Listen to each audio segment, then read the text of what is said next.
அனைவருக்கும் இனிய வணக்கம். இன்றைக்கி நம்ம இந்த ஒரு வீடியோவில் எதை பற்றி பார்க்க போகிறோம் அப்படின்னு பார்த்தீங்கன்னா, டிஆர்பி மற்றும் பள்ளி கல்வித்துறையில் வந்திருக்க முக்கியமான தகவல்களை பற்றி இந்த ஒரு வீடியோவில் நம்ம பார்க்கலாங்க.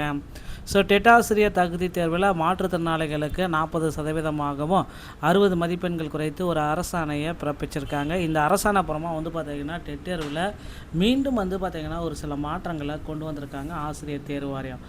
ஆசிரியர் தேர்வு வாரியத்தில் அடுத்தடுத்து பார்த்திங்கன்னா புதிய அப்டேட்கள் அனைத்துமே வந்துட்டு தான் இருக்குது. ஆசிரியர் தேர்வு வாரியத்தில் மிகப்பெரிய ஒரு அப்டேட் பார்த்திங்கன்னா வர ரெடியாக இருக்குது மக்களே. நீங்கள் பார்த்திங்க அப்படின்னா வரக்கூடிய புதிய அப்டேட் டெட்டில் பார்த்திங்க அப்படின்னா என்னென்ன விதிமுறைகள் விதிக்கப்படும், என்னென்ன டெட்டுக்கு உங்களை தயார்படுத்தி கொள்வது எப்படி, இது எல்லாமே வரக்கூடிய அப்டேட்டில் பார்த்திங்கன்னா நம்ம சேனலில் உங்களுக்கு பிரத்யேகமாக நம்ம போட போகிறோம். மேலும் பார்த்திங்கன்னா அந்த ஆசிரியர் தகுதி தேர்வில் தற்சமயம் ஃபெயிலானவர்கள் ஆல்ரெடி ஃபெயிலான நிறைய கேட்டகரிஸ் பீப்புள்ஸ் இருக்காங்க பார்த்தீங்களா. அந்த ஃபெயிலான கேட்டகரிக்கு பார்த்திங்கன்னா மீண்டும் ஒரு வாய்ப்பை கொடுக்க போகிறாங்க. ஃபெயிலான பீப்புள்ஸுக்கு ஆசிரியர் டெட் தேர்வில் மீண்டும் ஒரு வாய்ப்பு கண்டிப்பாக கொடுக்க போகிறாங்க. ஃபெயிலான கிட்டத்தட்ட 2.31 லட்சம் பீப்புள்ஸ் பார்த்திங்கன்னா ஃபெயிலாக இருக்காங்க. அவர்களுக்கு மீண்டும் ஒரு வாய்ப்பு ஆசிரியர் தேர்வு வாரியம் கொடுக்க இருக்காங்க. தயாராகிக்குவாங்க மக்களே. அடுத்தடுத்த தகவல்கள் அனைத்துமே ஆசிரியர் தேர்வு வாரியத்தில் ஆசிரியர் தகுதி தேர்வு பற்றி ஒரு சில முக்கியமான அப்டேட்டை தான் நான் உங்களுக்கு சொல்ல போகிறேங்க.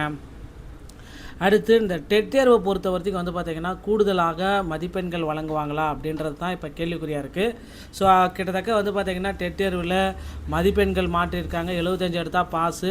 அது மட்டுமே கிடையாது, அனைத்து கம்யூனிட்டிக்குமே வெறும் 60 மதிப்பெண்கள் எடுத்தால் பாஸ் என்ற அறிவிப்பை பார்த்திங்கன்னா ஆசிரியர் தேர்வு வாரியம் விரைவில் வெளியிட போகிறதா தகவல் வந்திருக்குங்க. பொறுத்து தான் நம்ம பார்க்கலாங்க. அடுத்து பார்த்திங்க அப்படின்னா டிஆர்பியில் அடுத்த கட்ட 2026க்கு உண்டான ஒரு நோட்டிஃபிகேஷன் ரெடி ஆகிட்டுருக்கு.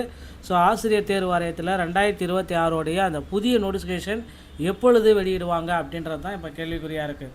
2026 நோட்டிஃபிகேஷன்ஸ் டெட்டோடைய நோட்டிஃபிகேஷன் தயார் நிலையில் இருக்குது. விரைவில் 2026 டெட்டு உடைய நோட்டிஃபிகேஷனுக்கு நீங்கள் தயாராகிக்கோங்க.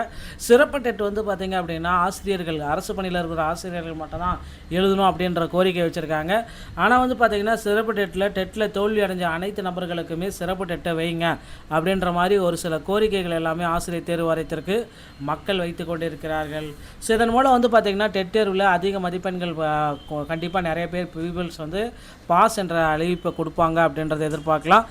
முன்ன காலத்தில் பார்த்திங்கன்னா டெட்டோடைய தேர்ச்சி விகிதம் கம்மியாக இருந்துச்சு. இனிமேல் வரும் காலங்களில் டெட்டோடைய தேர்ச்சி விகிதத்தை அதிகரிக்க அரசு பார்த்திங்கன்னா முன் வந்துள்ளதுங்க. அதே போல் பார்த்திங்கன்னா அந்த டெட்டில் ஃபெயில் ஆனவங்களுக்கு மீண்டும் ஒரு வாய்ப்பை ஆசிரியர் தேர்வு வாரியத்தின் சார்பாக கொடுப்பாங்க அப்படின்றத நம்ம எதிர்பார்க்கலாம். இன்னும் ஒரு சில தினங்களில் ஆசிரியர் தேர்வு வாரியத்தில் சில முக்கியமான அப்டேட்டுகள் எல்லாமே வர இருக்குது. 2026 நோட்டிஃபிகேஷன் ரெடியாக இருக்குது. தயாராகிக்கோங்க. டெட்டை பொறுத்த வரைக்கும் பார்த்திங்கன்னா இதுதான் வந்திருக்குது. 2013 மற்றும் 2017 டெட்டில் பாஸ் பண்ணனுக்குண்டான போஸ்டிங்ஸு ஆசிரியர் தேர்வு வாரியம் விரைவில் போட இருக்குங்க. ஏன்னா தேர்தல் வாக்குறுதிகள் முடியும் காலம் நெருங்கி விட்டது. தேர்தல் வாக்குறுதிகளில் கிட்டத்தட்ட பார்த்திங்கன்னா எதிர்பார்த்த ஒரு அப்டேட் ரெடியாக இருக்குது மக்களே. தேர்தல் வாக்குறுதியை பொறுத்த வரைக்கும் பகுதி நேர ஆசிரியர்களுக்கு பணி நிரந்தரம் அப்படின்றத குறிப்பிட்டிருக்காங்க. அதுவும் பார்த்திங்கன்னா இன்னும் ஒரு சில தினங்களில் தேர்தல் வாக்குறுதிகளை நிறைவேற்றக்கூடிய ஒரு அப்டேட்டை எதிர்பார்க்கலாம். டிஆர்பி மற்றும் பள்ளிக்கல்வித்துறையில் இந்த தகவல்கள் அனைத்துமே உங்களுக்கு ரொம்ப பயனுள்ளதாக இருக்கும் அப்படின்னு நினைக்கிறேன். இந்த ஒரு வீடியோ உங்களுக்கு பிடிச்சிருந்தால் நீங்கள் நம்முடைய சேனலை சப்ஸ்கிரைப் அண்ட் பெல்லை கிளிக் பண்ணி வச்சுக்கோங்க. மீண்டும் ஒரு நல்ல தகவலோடு நான் உங்களை சந்திக்கிறேன். நன்றி, வணக்கம், தேங்க்யூ.